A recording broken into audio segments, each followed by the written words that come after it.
सभी को नमस्कार। दोस्तों, हम लोग आज 11th के एनसीईआरटी का भारत के राजनीतिक सिद्धांत और व्यवहार के अंतर्गत पढ़ेंगे अध्याय 3, जिसका नाम है चुनाव और प्रतिनिधित्व। परिचय में हम लोग पढ़ते हैं, क्या आपने कभी शतरंज खेला है? यदि उसमें काला घोड़ा ढाई घर चलने के बजाय सीधा चलने लगे तो क्या होगा? या क्रिकेट के खेल में यदि अंपायर न हो तो क्या होगा? प्रत्येक खेल में हमें कुछ नियमों का पालन करना पड़ता है। उन नियमों को बदल दिया जाए तो खेल का परिणाम ही बदल जाएगा। इसी तरह प्रत्येक खेल में एक निष्पक्ष अंपायर होना चाहिए, जिसके निर्णयों को सभी खिलाड़ियों को स्वीकार कर लें। खेल शुरू करने से पहले ही हमें नियमों और अंपायर के बारे में सहमति बनानी पड़ेगी। जो खेल के बारे में सत्य है वही चुनाव के बारे में भी सत्य है। चुनाव संपन्न कराने के भिन्न भिन्न नियम और व्यवस्थाएं हैं। चुनाव का परिणाम इस पर निर्भर करता है कि हम कैसे नियम बनाए हैं। ठीक है, हमें चुनाव को निष्पक्ष ढंग से कराने के लिए एक मशीनरी भी चाहिए। चूँकि ये दोनों ही निर्णय चुनावी राजनीति का खेल शुरू होने से पहले ही लिए जाने चाहिए, इसलिए सरकार पर नहीं छोड़ा जा सकता। अतः चुनाव के बारे में इस मूलभूत निर्णयों को लोकतांत्रिक देश के संविधान में लिख दिया जाता है। इस अध्याय में हम चुनाव और प्रतिनिधित्व के बारे में संवैधानिक प्रावधानों का अध्ययन करेंगे। अपने संविधान में जिस चुनाव पद्धति को स्वीकार किया गया है, हम उसके महत्व और चुनाव कराने की निष्पक्ष मशीनरी से संबंधित संवैधानिक प्रावधानों के आशय पर प्रकाश डालेंगे। इस संबंध में संविधान के प्रावधानों को संशोधित करने के लिए जो सुझाव दिए गए हैं, हम उन्हें भी देखेंगे। इस अध्याय को पढ़ने से आपको निम्नलिखित बातों का पता चलेगा। चुनाव की विभिन्न विधियां क्या हैं, अपने देश में चुनाव व्यवस्था की विशेषताएं क्या हैं, स्वतंत्र और निष्पक्ष चुनाव कराने के प्रावधान का महत्व क्या है, और चुनाव सुधार पर होने वाली बहसें क्या हैं। ठीक है, आज ये पढ़ते हैं आगे, चुनाव और लोकतंत्र। आइए हम अपने ही चुनाव और प्रजातंत्र के बारे में दो प्रश्न पूछकर अध्याय की शुरुआत करें। पहला, क्या बिना चुनाव के लोकतंत्र कायम रह सकता है? दूसरा, क्या बिना लोकतंत्र के चुनाव हो सकता है? पिछली कक्षाओं में हमने जो कुछ भी पढ़ा उसके उदाहरण का प्रयोग करते हुए हम इन प्रश्नों पर चर्चा करनी चाहिए। पहला प्रश्न हमें बड़े लोकतंत्र के चुनाव की आवश्यकता के बारे में याद दिलाता है। कोई भी निर्णय लेने की सभी नागरिक प्रत्यक्ष रूप से भाग नहीं ले सकते, अतः लोग अपने प्रतिनिधित्व की चुनाव कर चुनते हैं। अतः लोग अपने प्रतिनिधियों को चुनते हैं, इसलिए चुनाव महत्वपूर्ण हो जाता है। जब हम भारतीय लोकतंत्र के बारे में सोचते हैं तो सहज ही हमारा ध्यान पिछले चुनाव पर चला जाता है। आज चुनाव की लोकतांत्रिक प्रक्रिया के बारे में जाने पहचाने प्रतीक हो गए हैं, अतः प्रायः प्रत्यक्ष और अप्रत्यक्ष चुनाव लोकतंत्र में अंतर करते हैं। प्रत्यक्ष लोकतंत्र में जो नागरिक रोजमर्रा के फैसले और सरकार चलाने में सीधे भाग लेते हैं। प्राचीन यूनान के नगर राज्य प्रत्यक्ष लोकतंत्र के उदाहरण माने जाते हैं। अनेक लोगों की स्थानीय सरकारें, खास तौर से ग्राम सभाएं प्रत्यक्ष प्रजातंत्र के निकटतम उदाहरण हैं। लेकिन जब लाखों और करोड़ों लोगों को निर्णय लेना हो तो इस प्रकार के प्रत्यक्ष लोकतंत्र को व्यवहार में नहीं लाया जा सकता। इसलिए जनता के शासन का अर्थ सामान्यतः जनता के प्रतिनिधियों के द्वारा चलने वाले शासन से है। ठीक है, देखिए यहाँ पे एक चित्र बना हुआ है, कार्टून बूझे तो जाने के अंतर्गत 17 फरवरी 1957 का है ये कार्टून। कहा जाता है कि चुनाव लोकतंत्र का त्यौहार है, लेकिन इस कार्टून में उसे एक आफत के रूप में दिखाया गया है। क्या वह लोकतंत्र के लिए अच्छा है? ठीक है, तो इस कार्टून में ये लिखा गया है, जो सामाजिक विसंगतियां होती है ना चुनाव के समय में, उसको ये कार्टून के इशारा करके दिखाया गया। ठीक है, ऐसी व्यवस्था में नागरिक अपने प्रतिनिधियों को चुनते हैं, जो देश में शासन और प्रशासन को चलाने के लिए सक्रिय रूप से भाग लेते हैं। इन प्रतिनिधियों को चुनने की विधि को चुनाव या निर्वाचन कहते हैं। अतः महत्वपूर्ण निर्णय लेने से लेने और प्रशासन चलाने में नागरिकों की सीमित भूमिका है।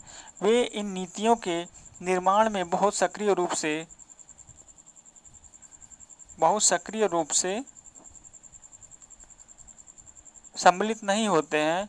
नागरिक अपने अप्रत्यक्ष रूप से अपने निर्वाचन प्रतिनिधियों के माध्यम से सम्मिलित होते हैं। जिन व्यवस्थाओं जिसकी व्याख्या में सभी प्रमुख निर्णय निर्वाचित प्रतिनिधियों के माध्यम से किए जाएं, उसमें प्रतिनिधियों के निर्वाचन का तरीका बहुत महत्वपूर्ण हो जाता है। दूसरा प्रश्न हमें इस बात की याद दिलाता है कि सभी चुनाव लोकतांत्रिक नहीं होते हैं। बहुत सारे गैर लोकतांत्रिक देशों में भी चुनाव होते हैं। वास्तव में गैर लोकतांत्रिक शासन स्वयं को लोकतांत्रिक साबित करने के लिए बहुत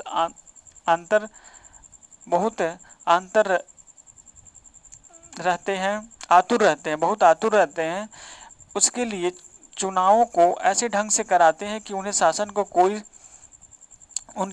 को कोई खतरा ना हो।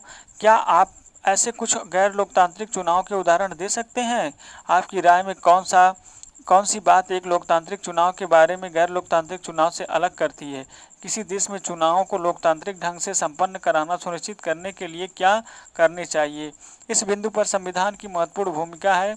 एक लोकतांत्रिक देश का संविधान चुनावों के लिए क्या मूलभूत नियम बनाता है और इस संबंध में विस्तृत नियम कानून बनाने का काम विधायिका पर छोड़ दिया जाता है। मूलभूत नियमतः सामान्यतः हमें बताते हैं कि कौन मत देने के लिए योग्य है, कौन चुनाव लड़ने के लिए योग्य है। ठीक है,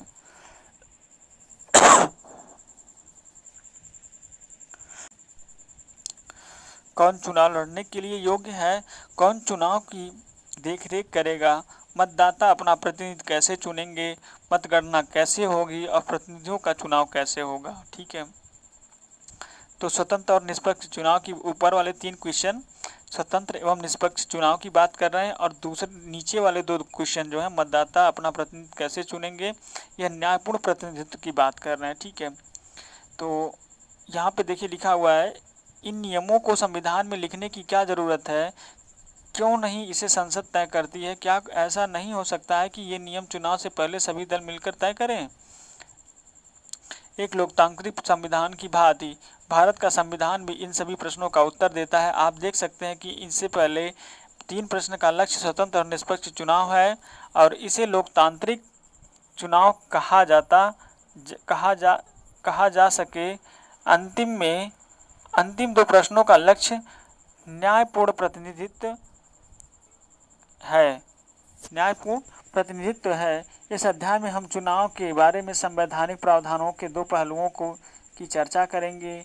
और देखिए इनके कहने का मतलब यह है ना बाबू कि देखो सभी लोग कहते हैं कि हम चुनाव बहुत अच्छे से कर रहे हैं और लोकतंत्र का त्यौहार है चुनाव, लेकिन जो चुनाव में आपाधापी होती है ना, जो बिल्कुल अनैतिक तरीके से लोग लड़ते हैं चुनाव को, वही कह रहे हैं कि मतलब जो संविधान में दिया गया है और जो कर रहे हैं इसमें बहुत अंतर है। ठीक है, इनके कहने का मतलब ये है। ठीक है, खुद करें खुद सीखें। भारत और किसी अन्य देश के चुनाव के संबंध में अखबारों की खबरों को काटें, उन कतरनों को निम्न वर्गों में बांटें। प्रतिनिधित्व की व्यवस्था कैसी है, मतदाता की योग्यता क्या होती है, चुनाव आयोग की भूमिका। और यदि आपके पास इंटरनेट है तो आप international election process information collection project की वेबसाइट www.epicproject.org पर जाएं और इन विषयों पर 4 देशों के बारे में सूचना एकत्र करें। भारत में चुनाव व्यवस्था। ठीक है, ऊपर आपने चुनाव की विभिन्न विधियों का व्यवस्था पर गौर किया होगा। आपको आश्चर्य भी हुआ होगा कि यह सब क्या है। आपने चुनाव में समय चुनाव प्रचार के लिए अपनाए जाने वाले विभिन्न तरीकों के बारे में पढ़ा होगा, लेकिन चुनाव के विभिन्न तरीके क्या हैं? चुनाव संचालन करने की एक व्यवस्था है। इसके लिए प्राधिकार यानी कि अथॉरिटीज़ और नियम भी हैं जो बताते हैं कि क्या करें और क्या ना करें। क्या चुनाव व्यवस्था का यही अर्थ है? आपको आश्चर्य हो सकता है कि क्यों संविधान में यह लिखने की ज़रूरत पड़ी कि मतगणना कैसे होगी और प्रतिनिधि कैसे चुने जाएंगे। क्या यह स्वयं को स्पष्ट नहीं है? क्या यह स्वयं ही स्पष्ट नहीं? लोग जाते हैं और वोट देते हैं। जिस प्रत्याशी को अधिकतम वोट मिलते हैं वह चुना जाता है। पूरे विश्व में ऐसी ही चुनाव होता है। इस बारे में क्या सोचना चाहिए। हमें इस बारे में क्यों क्यों सोचना चाहिए? हमें इसलिए सोचना चाहिए क्योंकि यह प्रश्न उतना सरल नहीं है जितना लगता है। हम अपनी चुनाव व्यवस्था में भी उतनी लीन है कि हमें लगता है कि कोई और तरीका हो ही नहीं सकता। लोकतांत्रिक चुनाव में जनता वोट देती है और उनकी इच्छा ही यह तय करती है कि कौन चुनाव जीतेगा। लेकिन लोगों के द्वारा अपनी रुचि को व्यक्त करने में के तरीके हो सकते हैं। उनका पसंद ही गणना करने की भी बहुत सारी विधियां हो सकती हैं। खेल के इन अलग अलग नियमों में से इस बात का फैसला बदल सकता है कि जीत किसकी होगी। कुछ नियम ऐसे होते हैं जिन्हें बड़े दलों को लाभ पहुंचता है, कुछ नियम से छोटे खिलाड़ियों या दलों को मदद मिलती है, कुछ नियम बहुसंख्यक समुदाय के हित में जाते हैं और कुछ अल्पसंख्यक को संरक्षण देते हैं। आइए हम एक नाटकीय उदाहरण से समझें कि ऐसा कैसे होता है। जो सबसे आगे वही जीते। ठीक है, इस अखबार में कतरन को देखिए भारतीय लोकतंत्र को एक ऐतिहासिक क्षण के बारे में, जो 1984 में लोकसभा चुनाव में कांग्रेस पार्टी ने 543 में से 415 सीटें जीती, जो कुल सीटों की 80% से भी अधिक है। लोकसभा चुनाव में किसी दल को ऐसी सफलता कभी नहीं मिली। इस चुनाव से क्या पता चलता है? कांग्रेस पार्टी को 3/4 सीटें मिली। क्या इसका अर्थ है कि हमें प्रत्येक भारतीय नागरिकों में से 4 ने कांग्रेस को वोट दिया? वास्तव में नहीं। नीचे दी गई तालिका को देखें, कांग्रेस पार्टी को 48% वोट ही मिले। इसका अर्थ यह हुआ कि कुल मिलाकर जितने लोगों ने मतदान किया उसमें से केवल 48% लोगों ने कांग्रेस को वोट किया, लेकिन कांग्रेस पार्टी को 80% से भी अधिक सीटें मिली। अन्य दलों में प्रदर्शन को देखें, भाजपा में को 7.4% वोट मिले, लेकिन 1% से भी कम सीटें मिली। ऐसा कैसे हुआ? 50% से भी कम वोट और 80% से अधिक सीटें, क्या यह ठीक है? आप हमारे संविधान निर्माताओं ने ऐसी गड़बड़ व्यवस्था को कैसे स्वीकार किया? तो यहाँ पे देखिए बाबू दे रहा है 1984 में लोकसभा चुनाव में प्रमुख दलों द्वारा प्राप्त वोट और सीटें। ठीक है, पार्टियां दिखा रहा है कांग्रेस, भाजपा, जनता पार्टी, लोकदल, माकपा, तेलुगु देशम, द्रमुक, अन्ना द्रमुक और अकाली दल और असम गण परिषद। तो इसमें कांग्रेस को वोट मिल रहा है 48% और सीटें कितनी है इनकी आ रही हैं 415 सीटें।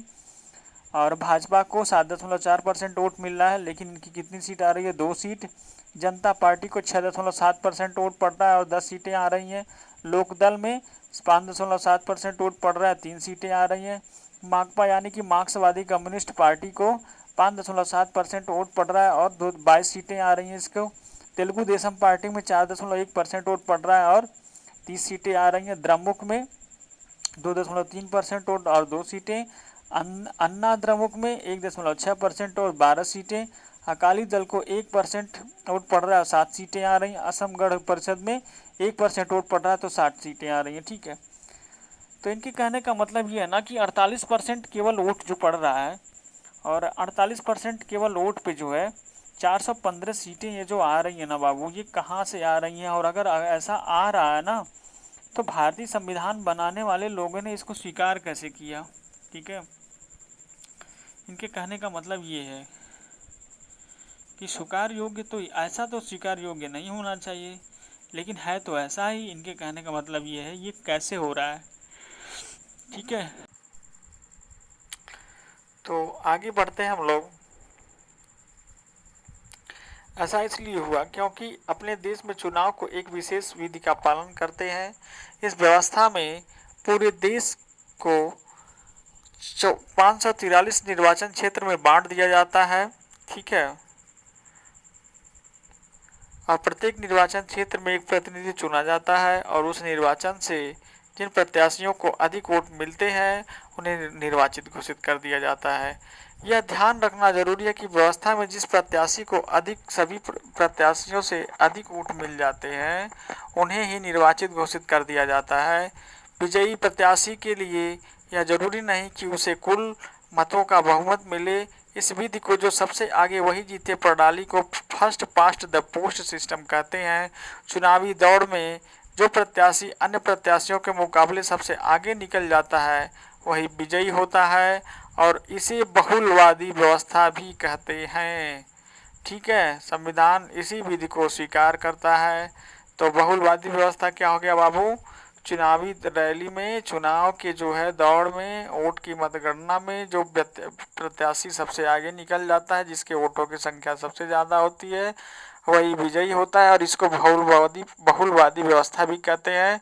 संविधान इसी विधि को स्वीकार करता है। ठीक है, संविधान इसी विधि को स्वीकार करता है।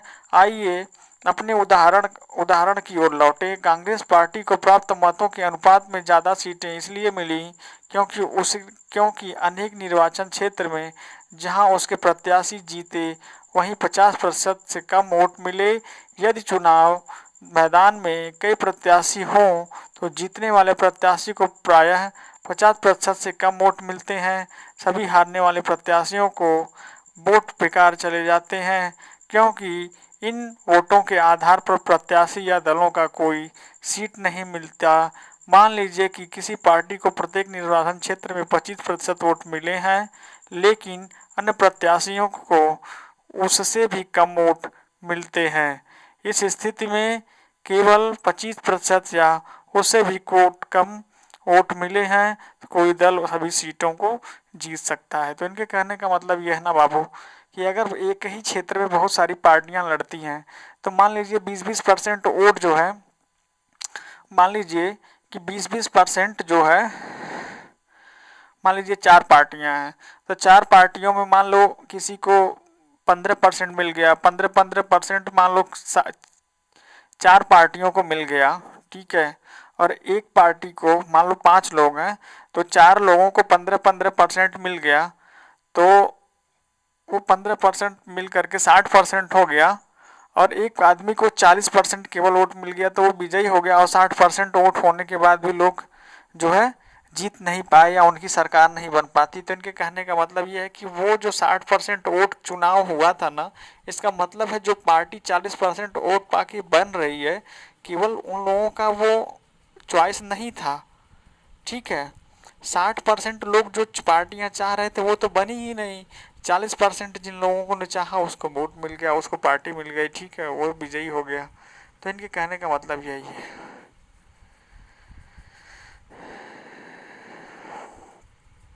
आइए अपने उदाहरण की ओर लौटें।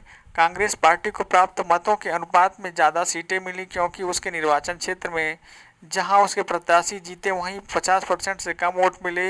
यदि चुनाव मैदान में कई प्रत्याशी हों तो जीतने वाले को प्रायः 50% से कम वोट मिलते हैं। सभी हारने वाले प्रत्याशियों के वोट बेकार चले जाते हैं क्योंकि उन्हें वोटों के आधार पर प्रतिनिधि प्रत्याशी व दलों को कोई सीट नहीं मिलती है। मान लीजिए कि किसी व्यक्ति को प्रत्येक निर्वाचन क्षेत्र में 25% वोट मिलते हैं, लेकिन अन्य प्रत्याशियों को उसके भी कम वोट मिलते हैं। उस स्थिति में केवल 25% या उससे भी कम वोट पर कोई दल सभी सीटें जीत सकता है। ठीक है, हम लोग आगे बढ़ते हैं। समानुपातिक प्रतिनिधित्व प्रणाली। आइए इसकी तुलना इजराइल में होने वाले चुनावों से करें, जहां एक बिल्कुल भिन्न चुनाव व्यवस्था का पालन किया जाता है। इजराइल में मतगणना के बाद प्रत्येक पार्टी को संसद में उसी अनुपात में सीटें दे दी जाती हैं जिस अनुपात में उसे वोटों के हिस्सा मिलता है। आगे बॉक्स में देखें। प्रत्येक पार्टी चुनाव से पहले अपने प्रत्याशियों की एक प्राथमिकता सूची जारी करती है और अपने उतने ही प्रत्याशियों को उस प्राथमिकता सूची में चुन लेती है जितनी सीटों का कोटा उसे दिया जाता है। चुनाव की इस व्यवस्था को समानुपातिक प्रतिनिधित्व प्रणाली कहते हैं। इसे प्रणाली में किसी पार्टी को उतने ही प्रतिशत सीटें मिलती हैं जितने प्रतिशत उसके वोट मिलते हैं। ठीक है, समानुपातिक प्रतिनिधित्व के 2 प्रकार होते हैं। कुछ देशों जैसे इजराइल या नीदरलैंड में पूरे देश को एक निर्वाचन क्षेत्र माना जाता है और प्रत्येक पार्टी को राष्ट्रीय चुनावों के प्राप्त वोटों के अनुपात से सीटें दे दी जाती हैं। दूसरा तरीका है कि अर्जेंटीना और पुर्तगाल में देखने को मिलता है, जहां पूरे देश को बहु सदस्यीय निर्वाचन क्षेत्र में बांट दिया जाता है। प्रत्येक पार्टी प्रत्येक निर्वाचन क्षेत्र के लिए अपने प्रत्याशी की एक सूची जारी करती है जिसमें उतने ही नाम होते हैं जितने प्रत्याशियों को उस निर्वाचन क्षेत्र में चुना जाना होता है। इन दोनों ही रूपों में मतदाता राजनीतिक दलों को वोट देते हैं, ना कि उनके प्रत्याशियों को। एक पार्टी को किसी निर्वाचन क्षेत्र में जितने मत प्राप्त होते हैं वही उस आधार पर उसे एक निर्वाचन क्षेत्र में सीटें दे दी जाती हैं। अतः किसी निर्वाचन क्षेत्र में प्रतिनिधि वास्तव में राजनीतिक दलों के प्रतिनिधि होते हैं। भारत में हमने समानुपातिक प्रतिनिधित्व प्रणाली को केवल अप्रत्यक्ष चुनाव के लिए ही सीमित रूप से अपनाया है। हमारा संविधान राष्ट्रपति, उपराष्ट्रपति, राज्यसभा और विधानसभा के परिषदों के चुनाव के लिए समानुपातिक प्रतिनिधित्व प्रणाली का एक तीसरा और जटिल स्वरूप प्रस्तावित करता है। ठीक है, तो आइए देखते हैं यहाँ पे समानुपातिक प्रतिनिधित्व प्रणाली क्या है। ठीक है,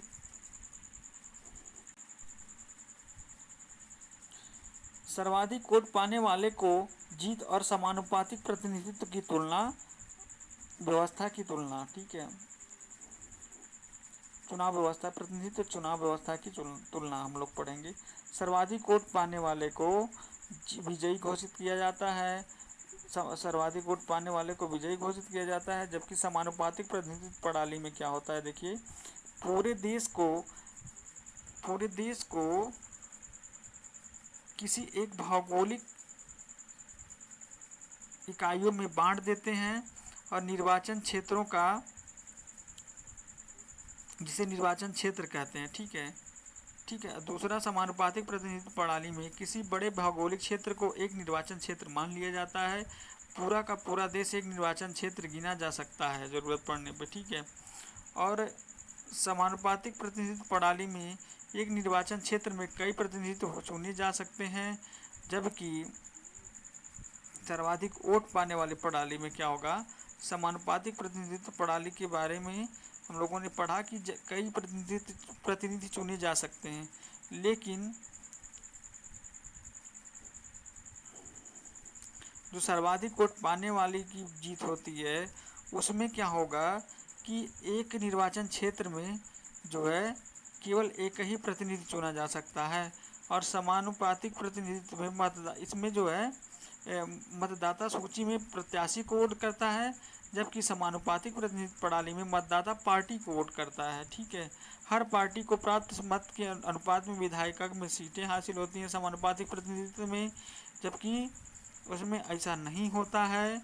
उसमें पार्टी का प्राप्त वोटों की अनुपात में ही अधिक या उससे कम सीटें आवंटित की जाती हैं या मिल सकती हैं, और विजयी उम्मीदवार को वोटों का बहुमत हासिल होता है किसमें, समानुपातिक प्रतिनिधित्व प्रणाली में, जबकि विजयी उम्मीदवार को उससे कम वोट या बहुमत मिलता है। ठीक है, और समानुपातिक प्रतिनिधित्व प्रणाली का उदाहरण जो है इजराइल और नीदरलैंड है, जबकि यूनाइटेड किंगडम और फ्रांस जो है वो जो सर्वाधिक वोट पाने वाला है उसकी जीत के अनुसार जो है वो होती है, मतलब उसका नाम दर्ज किया जाता है, जैसे जो सर्वाधिक वोट प्राप्त करता है उसके अंतर्गत। ठीक है, राज्यसभा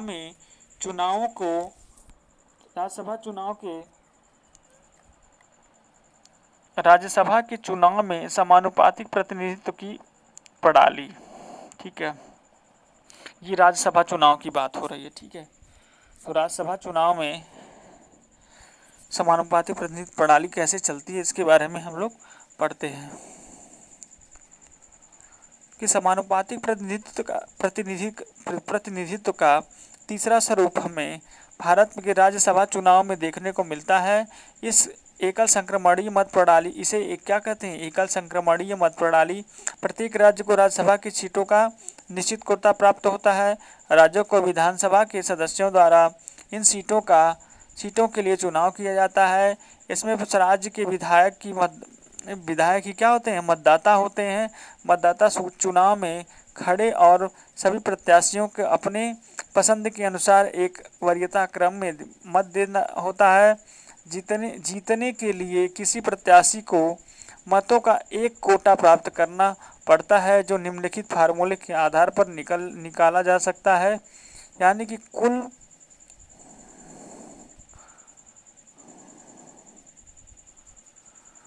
ऊपर होगा कुल उम्मीदवार बटे कुल विजयी उम्मीदवार +1 ठीक है। फिर उदाहरण के लिए राजस्थान में 300 विधायकों को राज्यसभा के लिए 4 सदस्य हैं अगर मान लीजिए चुनना है, तो विजयी उम्मीदवार को क्या करेंगे कि मतलब जितना भी विधायकों की मतलब संख्या है 200 बटे कुल उम्मीदवार, मतलब 4 + 1 बराबर, अब ब्रैकेट बंद, तो क्या होगा 1 बराबर 200 बटे 5 + 1 बराबर 400 + 1 यानी कि 41 सीटें, 40 + 1 बराबर 41 सीटें की ज़रूरत पड़ेगी। जब मतगणना होती है तब उम्मीदवारों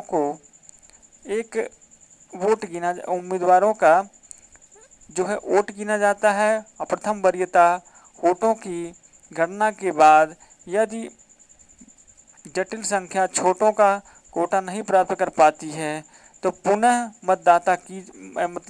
मतगणना की जाती है। ऐसे उस प्रत्याशी को मतगणना से निकाल दिया जाता है जिस प्रथम कोटा वाले अपने कम वोट मिले हों उसके वोटों को अत्यंत